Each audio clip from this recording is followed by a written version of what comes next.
Thank you so much for joining us this evening for MoAD's open mic. My name is Nia McAllister and I'm the Public Programs Manager at the Museum of the African Diaspora. And as we gather here today, I want to acknowledge that MoAD affirms that Black Lives Matter and recognizes and condemns the ongoing systemic violence against Black people.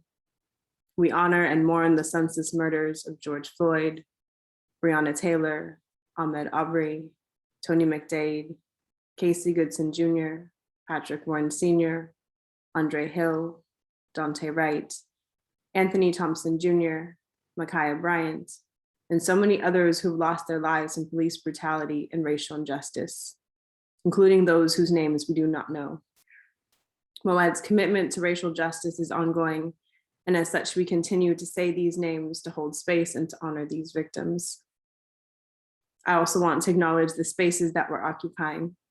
Though we're all gathered virtually here today, we recognize that all non-native people to this land are descendants from settler occupiers or descendants of those forcefully brought to this continent. MoAD occupies the unceded land of the Ramaytush Ohlone people, and we pay our respects to the Ohlone people and their elders, both past and present, who've stewarded this land throughout the generations. And we encourage everyone, wherever you may be located, to learn more about the native lands that you occupy by visiting nativeland.ca, and that's a resource that we shared in the chat as well. So welcome to everyone, both our returning participants and new visitors as well. I'm so grateful to have this space to share with all of you. This open mic series has been going on since 2018, beginning in our physical space at the museum in San Francisco, and in the last year has transitioned to this virtual space. And I'm so grateful to continually find community and healing through art in this space, and to also reach a very wide range of audiences, both nationally and now globally in this space. And so what's really important to me as we begin is the concept of always centering respect. This space is a very vulnerable space. We are experiencing a range of emotions and experiences. So this is a place for us to recognize whether it's our grief, our anger, exhaustion, but also on the other side to also seek comfort and joy in each other's company. So I want to emphasize that everyone is welcome in this space, and we continue to really value spaces that uplift and amplify Black voices. And so this is really a community endeavor. So for those returning to this space or those new to this space, I ask that throughout this event, you please keep yourselves on mute, your microphones on mute, unless you are the person up on the mic sharing. However, we know open mics are very interactive. We love affirmations. And so please use the reaction functions, whether that's the little claps, thumbs up, whatever it may be, or literal air claps and snaps. And please use the chat as well. If there's any lines that stand out to you when someone's sharing, type those in. Any ways to really show love to all the people who are coming up on the mic and sharing. Again, this is a vulnerable space to be in, so we really just want to be here to support each other. So thank you in advance also to all the folks who signed up for the open mic lineup. We're very lucky to have each and every one of you here, and I'm very excited to also have Mimi Tempest as our feature this evening. Mimi will be reading about midway through our open mic readers today. So in just a moment, I'm going to share the open mic lineup in the chat, and then before each reader, I'll read your name to introduce you. And each reader will have about 4 minutes to share. And I think those are all of the logistics. And so with that, I would like to invite Ali Jones up to the mic to start us off.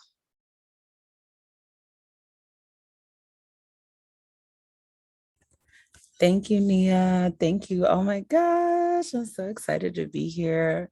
This lineup for Mimi be featuring, I'm just ecstatic. So today's a special day in my family. 56 years ago, my family moved from Louisiana to California. And I talked to my mom about this, the way that it happened, and just, how our family came to be where we are, and just really celebrating their faith, their love, their perseverance. My mom moved here, she only spoke Creole. My aunts were babies, and moving him, and my grandfather no longer had to work in any rice fields. And so I realized that I'm the fruit of that. Indelible. When a sparrow cries, a soul flies silently in the greenest pastures covered by warm rays, beaming. Hummingbirds stand still in observance, in reverence for the stars who no longer burn with the light that never fades. Generational grief in my bones, hope that frays, dismembered memory, unspoken knowing in my hair. We say so much more, shouting wild, vision blurred, the simulations tilting, the matrix shifting. Artifacts shrill of sacrifice, cloudy countenance. Regret creeps out your eardrum, steady and resounding. White noise tingles, straight to the temporal lobe. I hope you dance and sing les chansons de joie et d'amour profonde. Pas de soucis, pas de larmes, rien qu'une souris qui allume.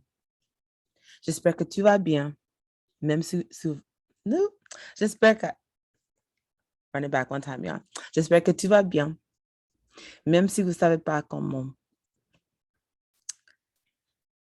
Okay, and this last piece is dedicated to my grandma Genevieve. La plupart de ma cœur, elle était, elle est toujours la plupart de ma vie, ma cœur, me. I'm grateful for my grandma Genevieve, a daughter of Louisiana sharecroppers, no middle name, several last names, 5 daughters, 1 in heaven, lost in a trance, ready to dance, best cook in our family. She was young, wild, and free before it was a thing to be. Dedicated to her family, laughing uncontrollably, cleaning houses every day for 40 years just to make a way for us. No limits to her love. She drew energy from above. So we were able to grow, flow, go. Thank you. Thank you so much, Ali, for starting us off with those 2 beautiful poems and, the tribute to her family as well. Thank you so much for sharing. Next up, I would like to invite Normatics up to the mic. Welcome, Norm. Hey, good afternoon. It's great to be here. Lovely space, Nia. Both of these pieces, well, this first one is not new shit, but I haven't read it here before. And the other one really, really astounded me that I haven't looked at that for years and I never read it. So here it comes. First piece, Silence in Memories. Conjuring love every time. Close your eyes too long. Tears wake you from dreams. That feeling that comes like an uninvited guest. Make some tea. Sit with it like family you don't like. Tea done? It's time to go. I got other things to do. I know that feeling comes when I forget to remember a detail, feeling guilty I had forgotten, especially during a year of firsts. I sit with it until I remember how good it is that love is still in me. That presence lives in me. And it's not a sad place. Second piece. This piece shows up on my my website. I put it there the other day. I had a website, by the way, mathematics.com. But the title caught my attention. So I'm gonna hopefully catch your attention. A war on racism. Would a leader dare to declare war on racism? Where are the volunteers? Will there be a draft? How will there even be sides? What terms will couch the lies that will convince the ignorant, leave the dormant sleeping, that the lie is just, good, and worth dying for? What separates us? Haves versus have-nots. No. Haves versus haves not. Got versus getting got. Ousted versus gentrified. Thems that's thriving versus thems that's surviving. No more middle in this runaway capitalist dream versus a tsunami socialist nightmare. Who will be the patriots in the war against racism? Are we the ones they've been hoarding their right to bear arms for? Will there be insurgents? Will refugees find a haven in their home? Or will refugees become rebels that become terrorists whose cause is to disrupt the status quo of the other? How will you talk with the veterans that defended the losers? All of us tainted by difference. None of us is the same. Even as twins are still different. It will come down to a war on racism, not between Black or white, but between the human race and an inhuman race. Peace. Thank you so much, Norm. It's wonderful getting to hear the new and the olds. Always a pleasure. Thank you. Next up to the mic, I would like to invite Olka Forster. Welcome. Hi, y'all. Good evening. Thanks so much for having me in the space. Olka, and I go by Olka Balde when I'm doing my art and soul work. Y'all, I am going through a deep spiritual transformation right now, and words have always been my solace. So this poem has been coming through in the last few weeks. So it is new shit. Y'all are the first to hear it. And I can hear all the people going, new shit. Thanks. So yeah, before I get started, I just invite everyone to take a deep breath with me.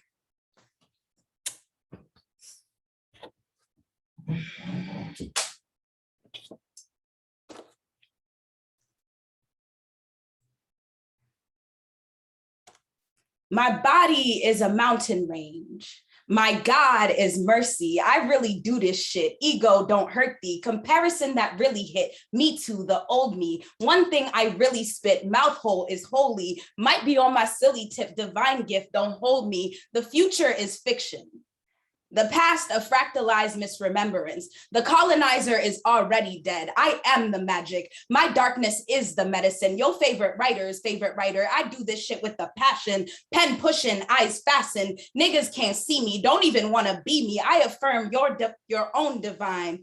Hold firmer to mine. My voice is my currency. Present only possibility. I think it's about the way the words taste in your mouth. Cooking chop stops. Rebuking cop stops. Way down in the South. The world is not failing, but we might be. That gas price higher than you seem to know. Dead rhinos, lost bees, humans mighty, but seasonal. If it's the end, I want to write poetry. Don't want to pay rent, especially if I can't see the sea. This next line is just for transparency. When I die, I hope the wind sings about me. My favorite lover didn't leave me. It was the same result, she couldn't meet me. I got a new resolve to know me deeply. Care wore me down to my praying knees. I don't have to run away from your memory so fast. I might just sit here and savor the past. How come every poem turned into something about love and heartbreak? I got oceans of grief, but I'd rather have your hand, babe. In Jupiter 6565, we met already healed. Seemed on the fly, but this earthwork guarantee faith already sealed. I plan to be defiant in the face of death. Determined delight till my very last breath. Black alchemist with these words, I simply can't stop yet till that frequency frequent me. This piece is still unfinished.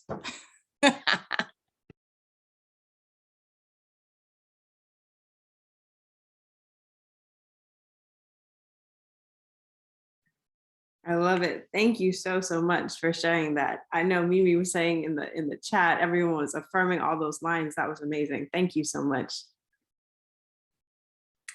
Next up, I would like to invite Sarai Bordeaux up to the mic. Welcome, Sarai.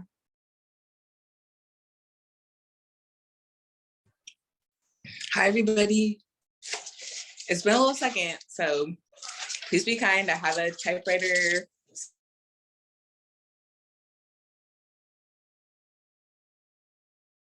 Sleeping Giant. It's been a hard month for me in poems. 34 is hard to write right now, and I'm reminded of when a loved one called me a sleeping giant. One capable of more than I'm doing right now. First, I was shook. Then I was hurt. Then angry. And I laughed as I cried because I wish, not hear me good? Your audio is going in and out a little bit, Sarai. Okay, hold on, let me see if I can. It might be helpful to have your video off if you're okay with that.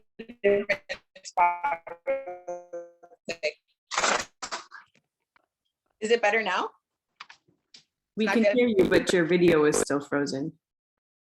Okay, let me just turn off the video and then it'll probably be better. Okay, I'll start over. Sleeping Giant. It's been a hard month for me and poems. 34 is hard to write right now, and I am reminded of when a loved one called me a sleeping giant. One capable of more than I am doing right now. First, I was shook, then hurt, then angry, and I laughed as I cried into my shower beer because I wish I didn't know how strong I'm supposed to be. Wish I didn't know how much I'm supposed to be able to put up with. Wish I didn't know what a giant was. Wish there was more space for this crazy, this breakdown. Wish I knew how to have one better. Wish sleeping wasn't a vice right now. I wish I knew how much rest and vulnerability would be trending, be performing. Wish women in my line had been given the same permission. Wish that rest give myself the same permission.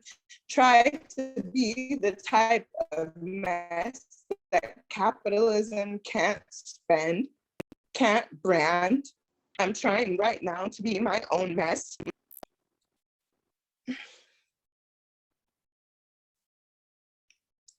One potential can't phase because God damn it, giants need rest. We need to sleep.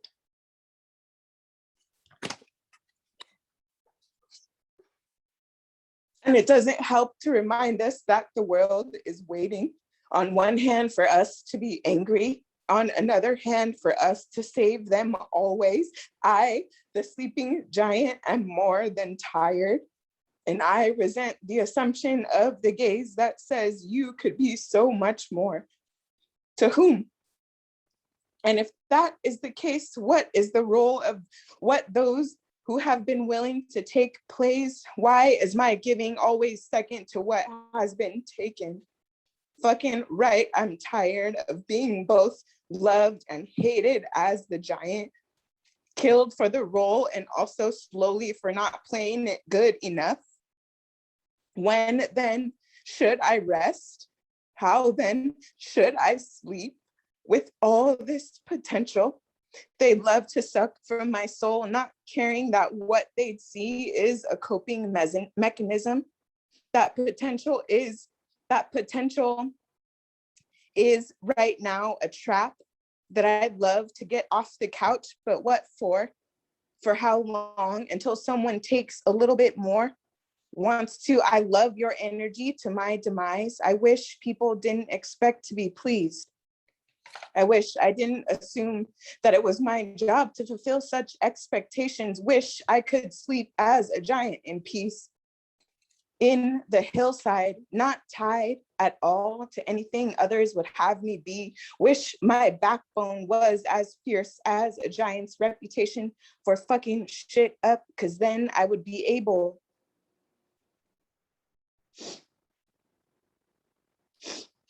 without fretting to be alone and to also be in community without sobbing. What even is a giant anyway?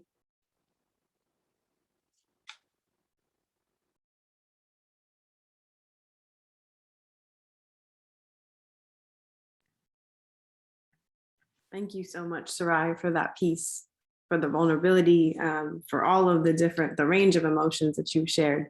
I know everyone, again, is affirming everything that you said. So thank you very much for sharing.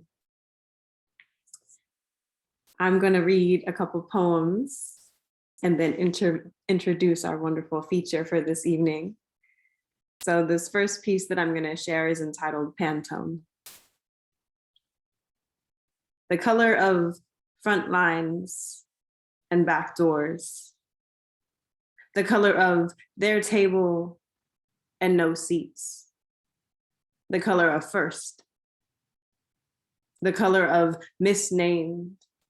The color of speak only when spoken to. The color of bootstraps. The color of glass ceilings. The color of blankets birthing statements. The color of token. The color of outspoken.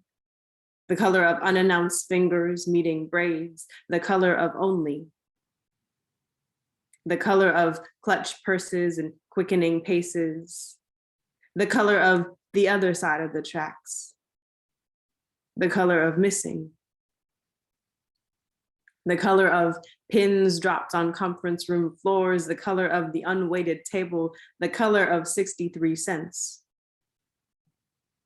The color of switching tongues. The color of talking so well. The color of my word against yours.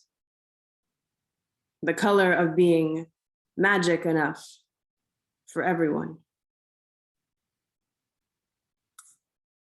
And this next piece is entitled In the Day Diamonds Are in the Water. The only time the ocean cut me, I bled stories.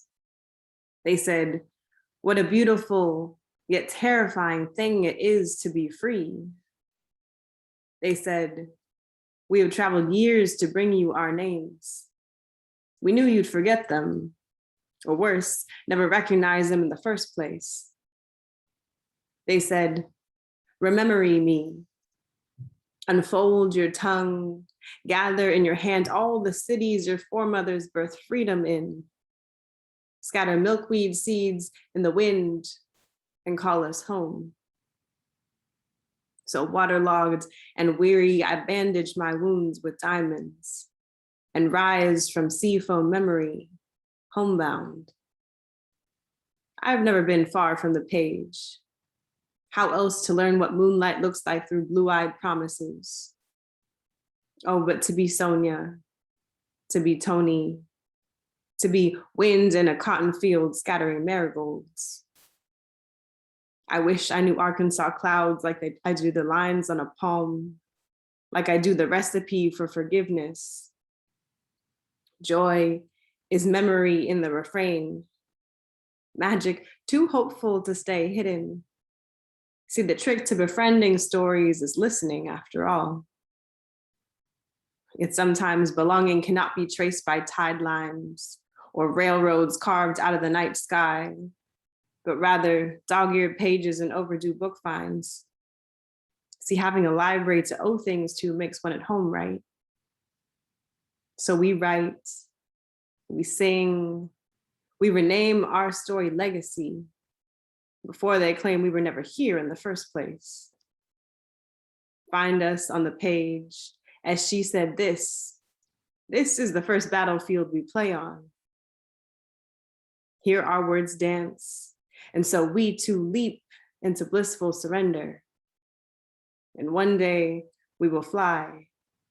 And one day we will fly. Thank you.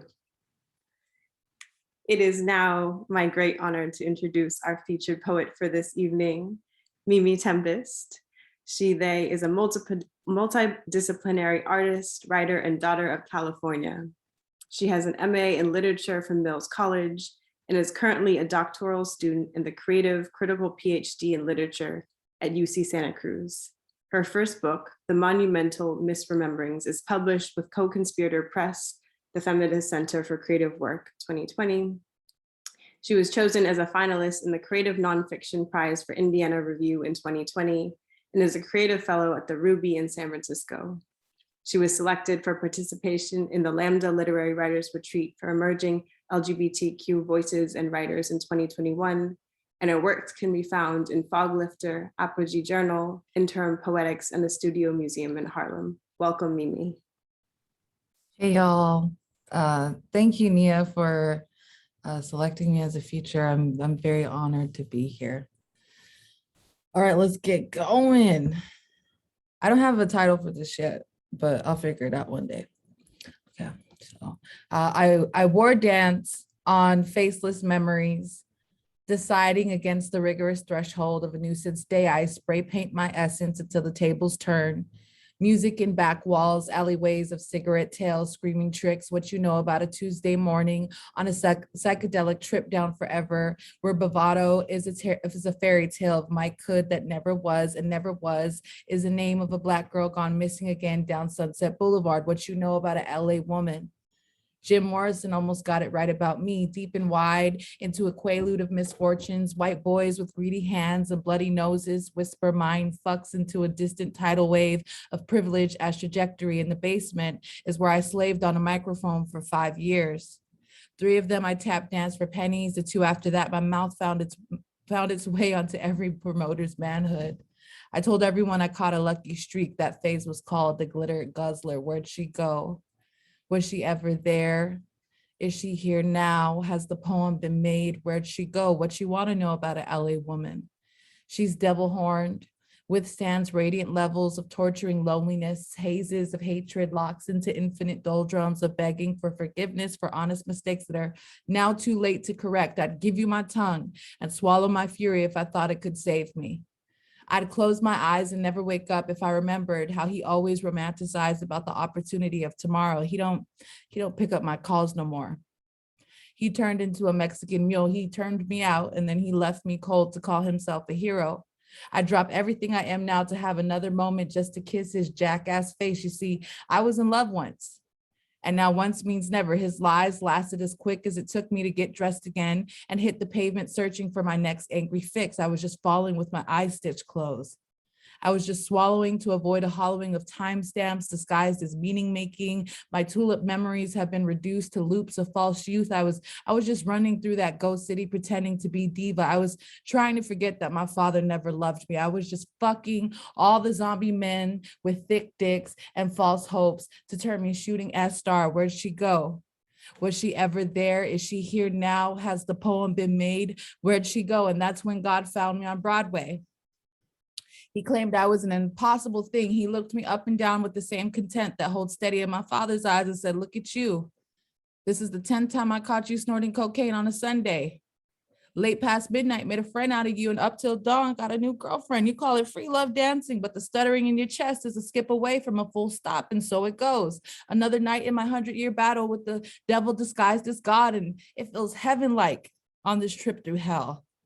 My body armor is a pound of sweat. My eyes dilate until the next target, a fax fix for the eternal levy that is leaking from my heart. And this poem that I'm telling y'all now has been whispering unholy in my ear for 3 years. I conjured up the exoskeleton of my misplaced existence and counted 3 lives in a decade dedicated to the deterioration of an old soul. I'm young in no one's heart. Where'd she go? Is she here now? Has the poem been made? Where'd she go? And all the theory in the world won't unwrite me. And every mic in my hand isn't a confessional. And every time I put lipstick to paint glory on my face, I disguise it as an opportunity to hide. And maybe I was never reliable. And maybe I was never here at all. And when they say she's a good girl, yeah, they're right about me. And when they wish to frame me for all my sins, I hope they win too. And maybe I'm both first and third person, but Maybe I took it all too seriously, and maybe my eyes had to be pretty to balance out the rape renditions that come fire breathing out my mouth. My mother has a more beautiful way of sighing through this life, and maybe I was always here, but your eyes were trained to see me as I never am, so I become what I never could be. And maybe this poem is just a terrible testimony, and maybe a testimony is a miracle come true, and maybe I was just bored the entire time. Where'd she go? Is she here now? Has the poem been made? Where'd she go? And maybe I woke up on a Thursday and I didn't feel like trying too hard. And maybe I've been trying hard my whole life. And maybe I be buying hats for all my new faces. And was the poem made? Was she ever there? Am I even exist even an I? Can I redact the frame that they place on me today? Maybe I'm both first and third person, but always in last place. And maybe I was the big idea. And when they say she's a good girl, they're right about me. And when they wish to frame me for all my sins, I hope they win too. And for all my sins they wish to frame, I hope I win too. Where'd she go? Is she here now? Has the poem been made? Where'd she go? All right. Okay. This next one is called Basquiat's Revenge. So I'm just a fat Black bitch with a few good words, a court jester at best. Every Black poet waits in line for their 15 minutes, regurgitating the last wooden sonnet into a lackluster spinoff. Every Black man's poem reads, I was killed today. I'll be killed again tomorrow. America, you wish to consume or wear or fuck or frame my flesh. America, you were never America in the first place. Let us swallow our fist until the bruising bears resemblance of a broken chain. I'm never at your mercy. They calculate every move, hovering to see if the Academy gonna take the soul out of me, as if I didn't tell it already in a Los Angeles basement in exchange for a simple day. 2016 got a few secrets on me. The devil got even more. I am perfect in the most imperfect ways. No idealism penetrates the perilous nature of my pen. I see the southpaw stance of their spoken word from a mile away. I prefer an unorthodox rendering of my wicked tongue, a fading table sketch of an early Basquiat turned calamity from a violent cadence, a sicko's mindfuck. Let's see how far left I could take God's third eye, a portrait of my Latinx cousin smoking meth in the bathroom. In the room over, her toddler watches a gay cartoon, a landscape of my African friend begging for my hand in marriage for a citizenship in a country that he doesn't even want to die in, a still life of my third abortion. No, my fourth. Graffiti of the line of coke I snorted the night before I moved to Oakland. I play God always. I'm as godless as I paint myself to be. The Black woman's poem reads, I was raped today. I will be raped again tomorrow. America, you wish to consume and wear and fuck and frame my flesh. America, you were always America in the first place. Let us swallow our blood until the bruising bears resemblance of a broken chain. I'm always at your mercy. They calculate every move, hovering to see if the loneliness gonna take the poetry out of me, as if I didn't offer everything and everything in a Florida graveyard in exchange for a killer's aims. It's the second time I read that stanza. Shit. In the last piece, I refuse to bleed on this page, but bleeding is the only thing that seems worthy of your applause. Mimi, you screaming at the walls again. Mimi, you shouldn't write it like that. Mimi, just shut up. Mimi, play nice. And maybe your 15 minutes will last longer than the nigga ahead of you. See the chip on my shoulder, it got a death wish. The arrogance can't even hide itself. It removed my head from the body and placed it off center, left on canvas. The eyes dilate, lava hot. A whispering window shot up from skull, crack dances into the yellowing of teeth. A cigarette spawns the telltale signs, too good for this willowing scene, vibrating in opposition to the onslaught reverberation. Safety tantalizes for luxury. I'm almost bourgeois bored. See, the reality is, if I don't hear the slit of the wrist transposed through the paint, then what are we really dying for? To be representational? I forget to be here all the time.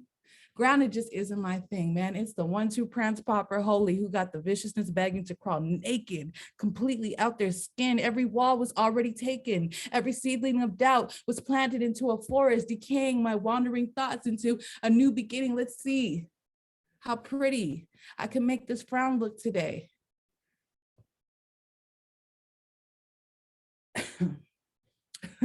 Oka's face always kills me. All right, I got time. Yeah, I got time for another one. I'm gonna do 2 more. All right, this is stage 1. denial. The name of this poem is called Blue Black Venus. At the gynecologist's office, she says, there's a poison circulating through my blood. Says it's chasing the embryonic versions of my existence like a minotaur in a labyrinth. I walk home below dirty rainbows, whirling in the dead end of my womanhood, sleep for endless hours, dream in blue shaded parables. Every version of myself meets for the seance. Argues over the provisions of my failures and successes.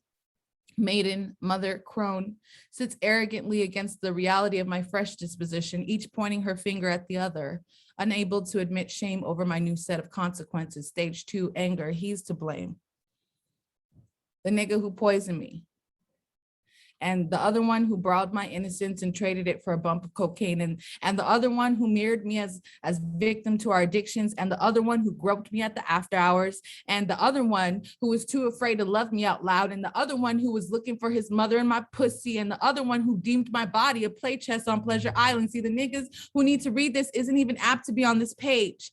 My whole life, I've been talking to dirty walls. I'd smear my period blood and scribe free for fun, but realized that dying was the only thing I agreed upon when I came into this cosmic plane, this revolving door of contradictions, this ongoing diatribe of avoiding all the ways this life can violently end. I know I'm on my way out.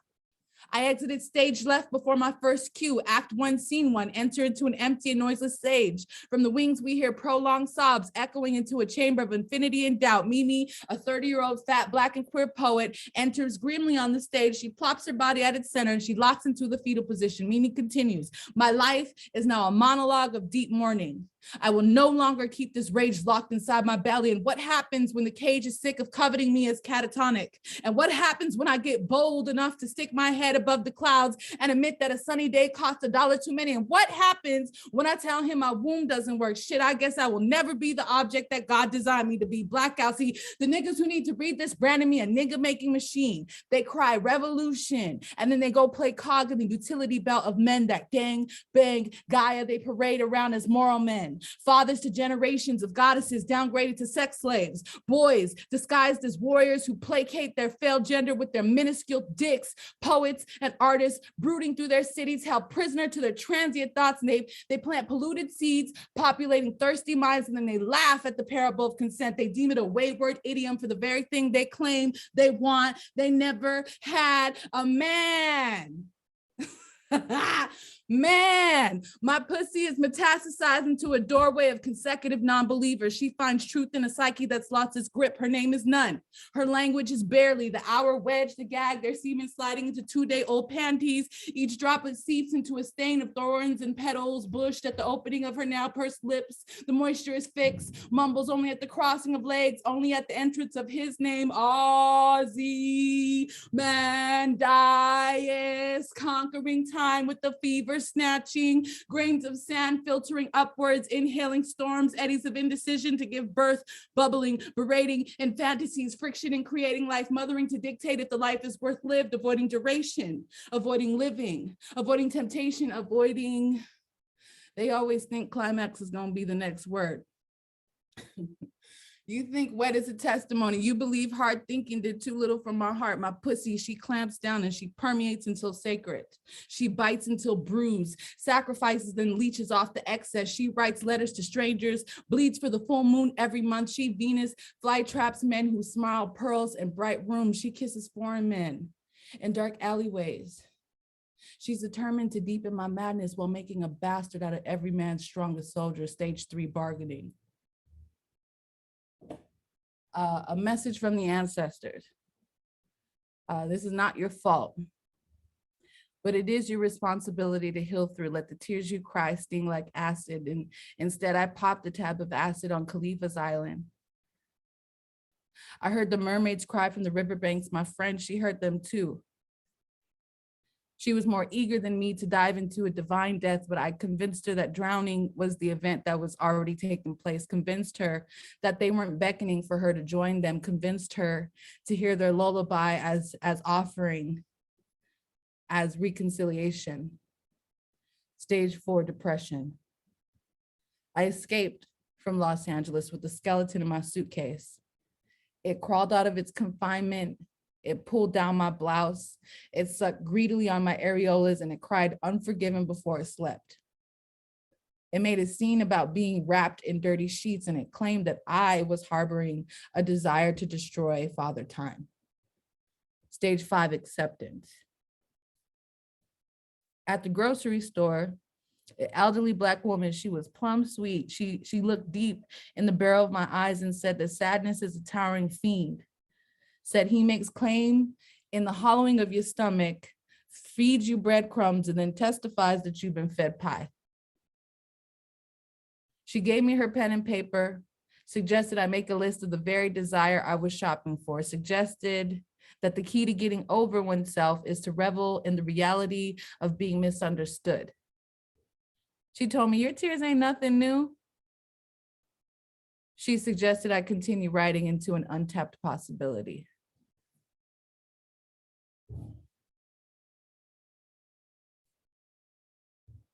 All right.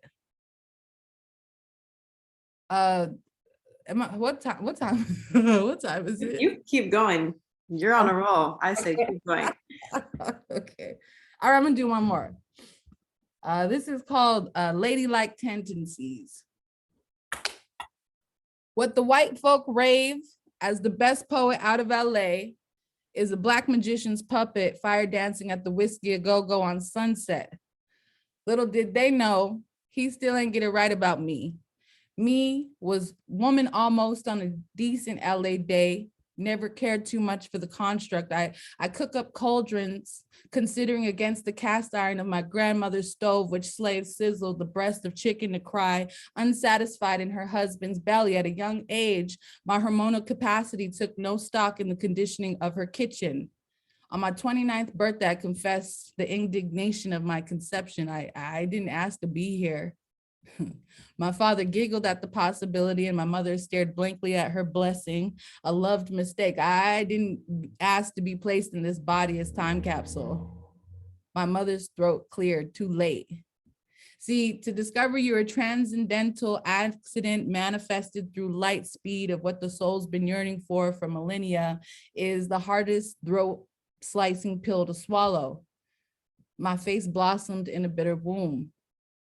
My two eyes had to be pretty to balance out Sekhmet burning from the back of my throat.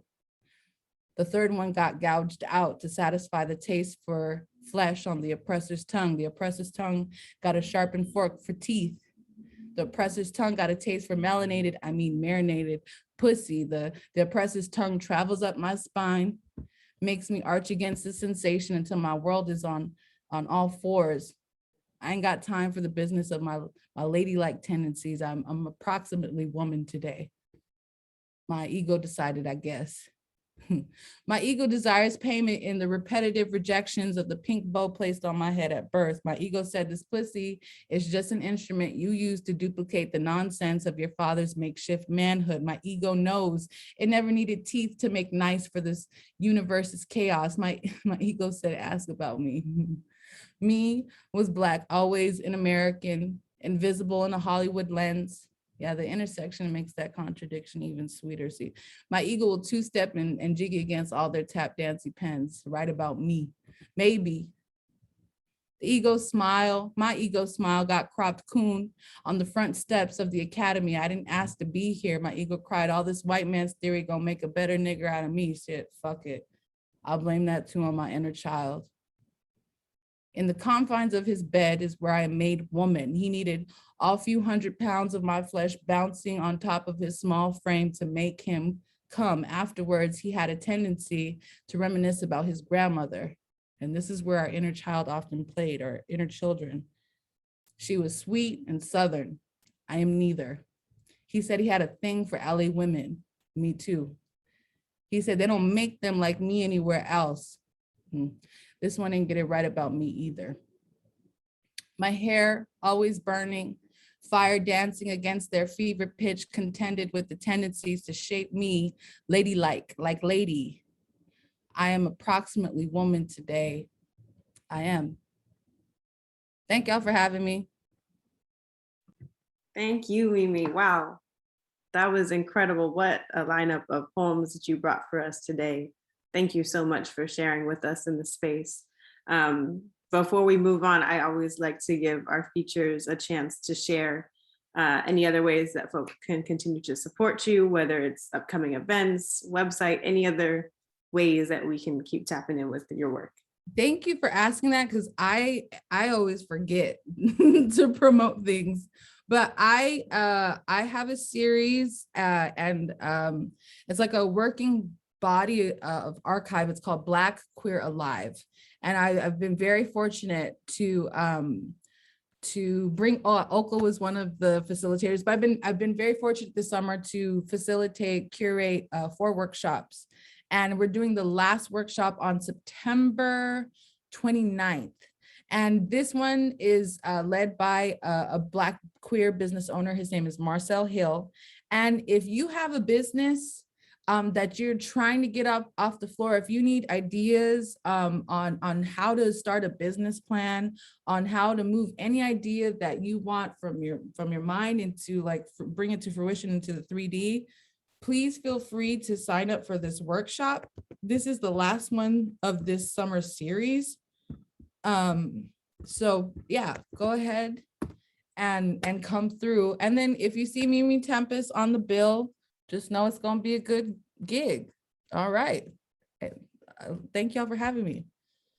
I love it. Thank you so much, Mimi, and everyone. Please check out the link that Mimi just shared in the chat and continue to support.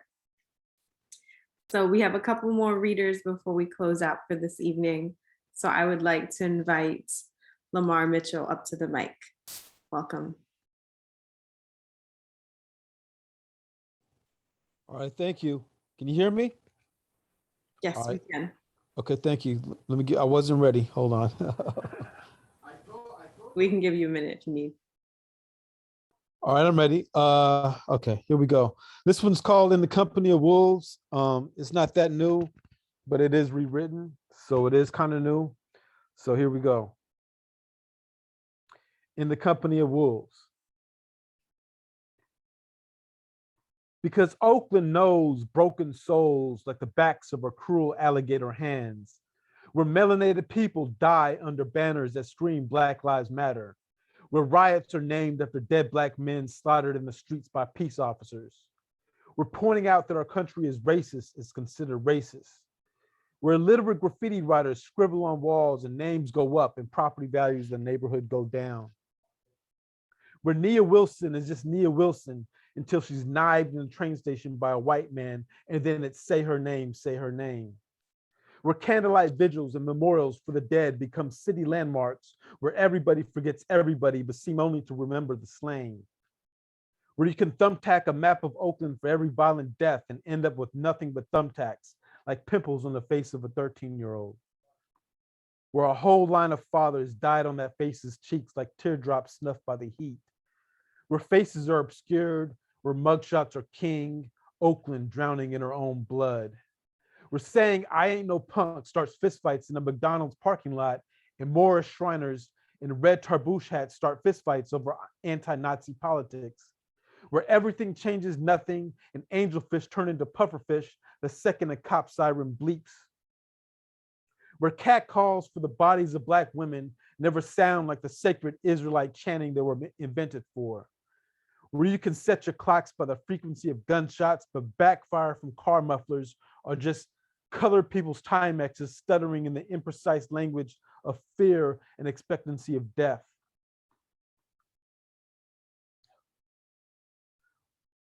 With a smoky cacophony of subwoofer speakers fume with Mac Dre while chopping and screwing eardrums until they can hear ghost dog whistling for the ghost gangster crew members who are holding the guns aimed at preschoolers' heads that are filled with the future of no Negroes, no spics, no dogs, and some war-torn idiot's idea of America 3000 AD, where homeless women have to eat their own intestinal tracts to survive, where infamous rappers are born under street lamps brighter than their Hotep heroes, where poisonous toxic masculinity rules the streets like a fake white Hollywood pharaoh, whipping his 33-horse carriage surrounded by the black slaves who created him in the blockbuster Zack Snyder epic that will make more money on a Friday afternoon than a black-owned bookstore will make in an entire decade.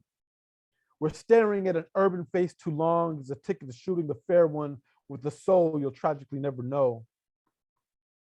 Where strange fruit with nooses around their necks suddenly crane their necks upward and mumble blues songs that get 3 hits on Spotify. Where school textbooks are filled with the skullduggerous artistry of con men who guard the gates of knowledge with armed mandingo men hand-plucked from the octagon of obedience. Where deception wears the bedraggled face of a junkie desperate for a sip of a nightmare that will pull them from the egregious vortex that will spit them back into the nightmare.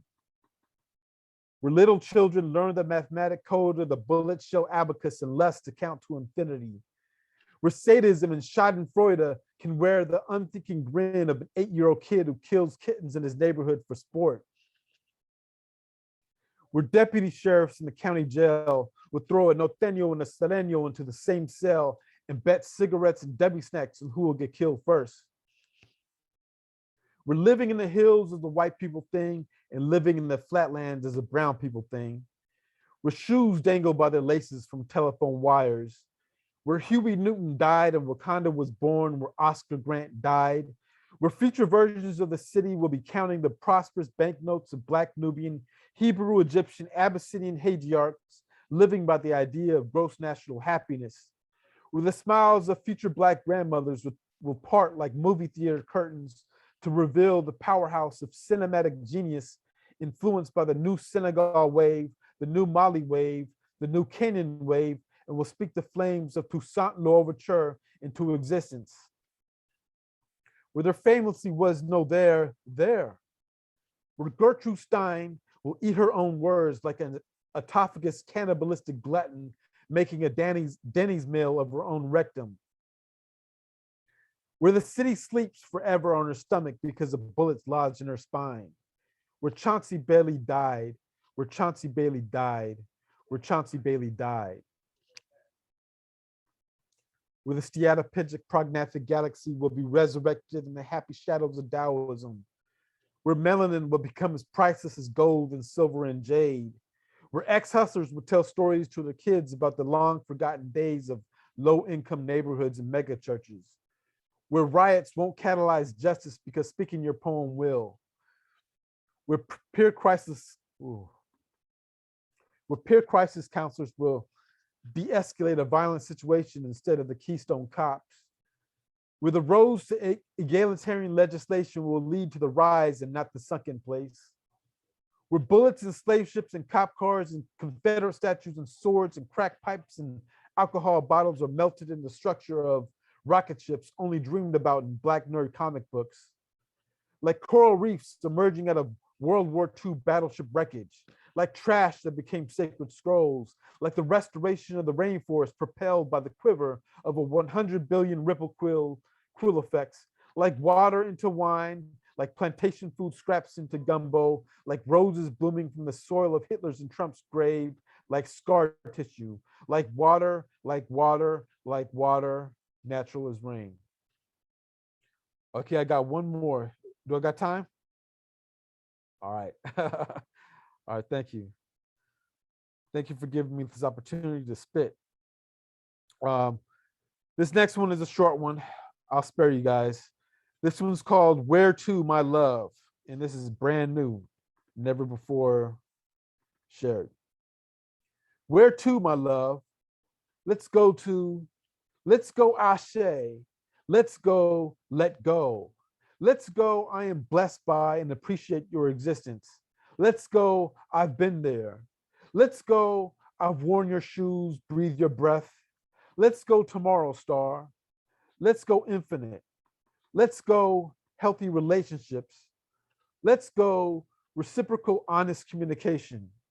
Let's go safe transparency. Let go paranoia as survival mechanism. Let's go kabuki angel opera. Let's go Aset before Isis. Let's go Asar before Osiris. Let's go Frida Kahlo. Let's go Dear Mama from Biggie's perspective. Let's go Ready to Die, rewritten by Tupac and produced by Questlove. Let's go Homoerotic Love Divine. Let's go No Scuffles and No Wars. Let's go Let Go of the 40-Hour Work Week. Let's go Hey Beautiful Drag Queen Sapiosexual. Let's go How Much Do Your Feathers Cost? Let's go Priceless. Let's go Bitch I Need My Space Right Now. Let's go Love. Let's go Love Forever. Yeah, we went there. We totally went there. Let's go again. Thank you. Thank you done. so much. That was wonderful. Thank you for sharing both of those pieces. Thank you. Thank you. Thank you. Whew. Next up, I would like to invite Sarita Mikhail to close us out this evening. Welcome, Sarita. Thank you so much for having me. And Mimi, that was just amazing, astounding. And thank you for all that you do and for being in the book. And we're moving forward. And Sarai, you know how you come. You know what, wow. There's just so many precious jewels here tonight. Mathematics, just, oh, wow. And Nia goes without saying, but so many here tonight, Allie. I'm going to read this piece. Someone brought it to my attention. I read it and I said, oh yeah, I don't know if I've done it here, but I know I did it some years ago. It is in the book. And I guess it was somewhat prophetic because, well, I'll let you just listen to it for yourself. If a child is born in the era of the Third Right, the child will be educated for the purposes of the Third Right. James Baldwin.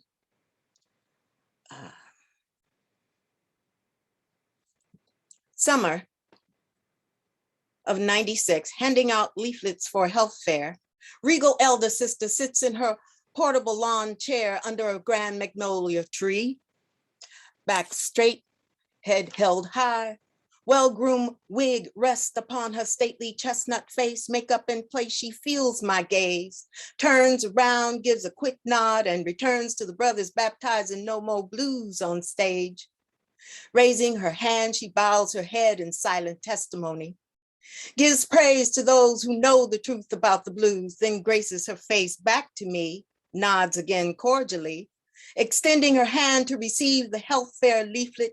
She reads quickly and says, honey, I'm coming to this health fair because if we don't start taking better care of ourselves, then other folk will. Child, I heard just the other day a neo-Nazi say on the radio that it's okay to keep Black folks in their place. Yes, he did. He said we don't need to kill them all. Hitler's example with the Jews took things too far. That's what that Nazi said, baby. Acid drips, dissolving my stomach into a knot as she continues. He said all we need to do is take more control of Black folks because they've gotten too uppity. Black folks need to be slowed down. He said Black folks want too much. Did you hear what I said, honey? We better get prepared so we can be prepared. This was more than I wanted to hear or understand. I didn't want bad news mixed with the blues. I got to be positive, got to have hope. We've come a long way, haven't we? It's 1996. I wait patiently for her to finish her Nazi rants. And when she does, I respond patronizingly, I know what you mean. I hope to see you at the health fair. I smile pleasantly and quickly turn to the next person. Sun shining luminous and bright, blues playing for lovers' eyes, we thrive, right? Home and bedroom, summer sunset shadows creep slowly on my bed like a black cat. Head heavy, resist elders' views about neo-Nazi interviews. I collapse flat on my back, breathe deep, release uneasiness inside me.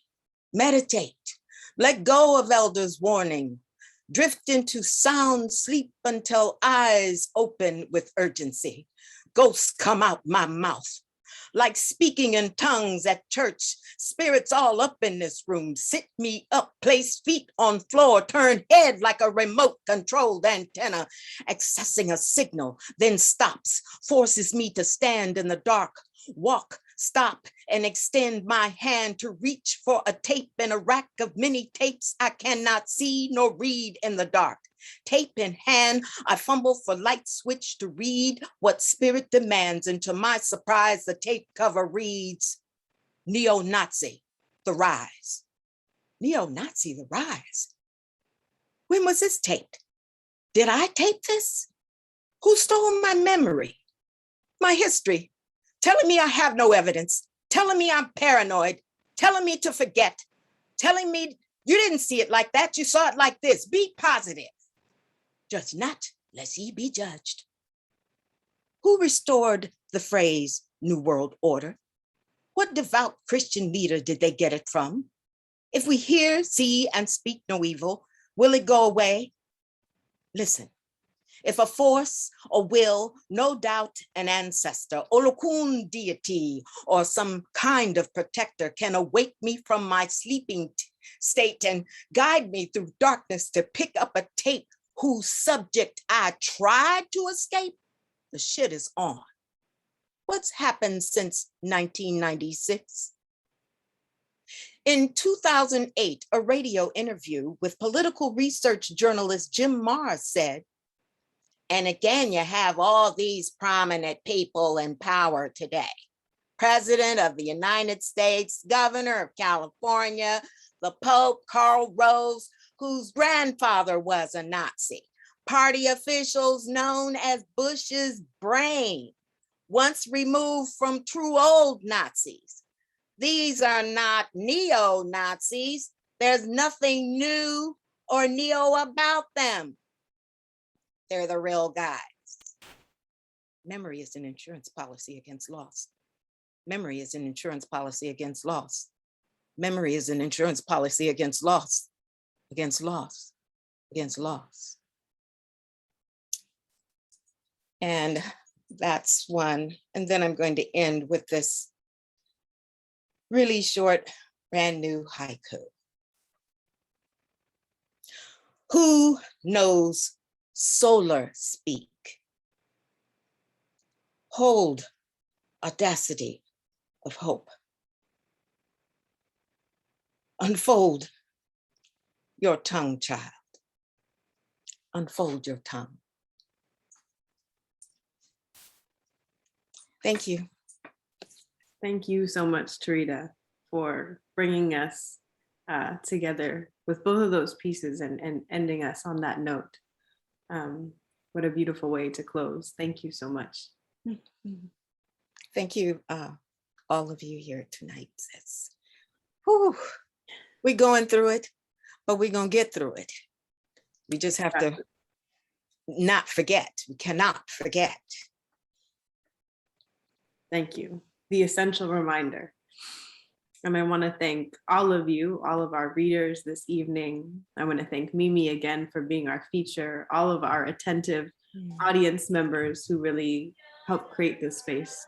It really isn't anything without all of you bringing your energy, your creativity to it. And that is very special. So I want to share a few things before we close out this evening. For those of you who've been coming to this virtual series for a while, you may have noticed it felt like it was a little while since we had one. We've been doing them twice a month in the last year in the pandemic, but MoAD is preparing to reopen to the public next month on October 21st. And so in light of that, we're going to shift back to doing this series once a month. So our next one will be on October 7th, and I'm dropping the link in the chat right now. We're excited to feature Gabriel Cortez of Youth Speaks. So please sign up to read, come back and support. For all of our poetry lovers, we have a really exciting program happening this upcoming Tuesday. We'll be hosting the book launch for Tongo Eisen Martin and his latest book, Blood on the Fog, and he will be in conversation with the one and only Sonia Sanchez. And so please register and attend that conversation. I know it's going to be unforgettable. So I'm very excited for that. And lastly, these events that I'm sharing, these are just some of the many programs that we're doing at MoAD. So I really encourage everyone to visit our website, which is moadsf.org, continue coming to our programs. If you are able to financially support, we do appreciate that as well. And we accept donations through our website or also via phone. You can text the number 56512 and type MoAD SF. It's a simple way to support these programs, help us continue sustaining and engaging with our communities. And lastly, we do want to hear from you. So please share any and all feedback and experience from your program today. It just takes a few moments in the survey that's also in the chat. And we really appreciate you participating in these ways and really showing up and building community with us. So thank you again all, and I hope to see you at our upcoming programs. Take care.